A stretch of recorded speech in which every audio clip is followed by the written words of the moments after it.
Incarnant le virulent chasseur Bernard dans le film Chasse gardée, Didier Bourdon a révélé aux journalistes du journal du dimanche vivre à Paris, dans le bel arrondissement de Montmartre. Un endroit où l'acteur se sent un peu à la campagne et qui a selon lui des allures de petit village.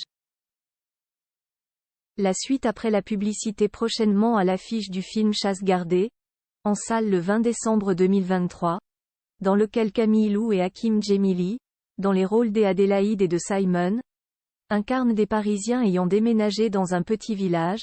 Didier Bourdon joue Bernard, un habitant bien déterminé à faire vivre l'enfer à ses nouveaux voisins. Interviewé par le journal du dimanche dans le cadre de la promotion de ce film réalisé par Antonin Fourlon et Frédéric Forestier, l'acteur de 64 ans a indiqué qu'il était dans la vraie vie un vrai citadin puisqu'il habite toujours à Paris. Chasse gardée, c'est la France des villes contre la France des champs. Dans quel camp vous situez-vous? Où habitez-vous? Lui demandent les journalistes. Physiquement, je suis dans le camp des villes.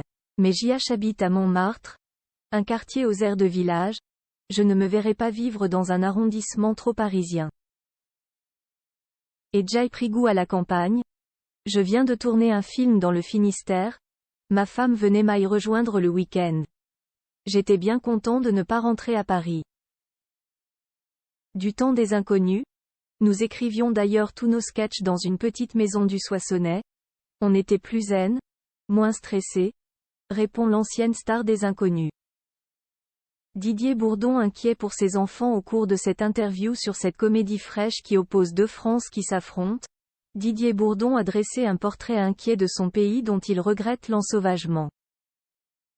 Cela m'inquiète pour mes enfants, révèle le papa d'Olivier, Natacha et de Clélia. Dans la France d'aujourd'hui, j'ai l'impression que le moindre incident peut dégénérer en un affrontement très grave. On l'a vu à Crépol. Quelqu'un a dit que c'était le retour de Roméo et Juliette ou du duel. Mais, comme dit ma femme, la différence avec un vrai duel, c'est que l'une avait une épée et l'autre pas. La délinquance est un phénomène inquiétant.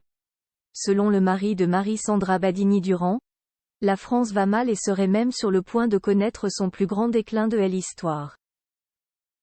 Il explique, s'il y a tant de dealers, c'est qu'il y a des consommateurs au bout de la chaîne, le signe, selon moi, d'un mal-être, de la conscience que nous sommes une civilisation sur le déclin à la manière de l'Empire romain.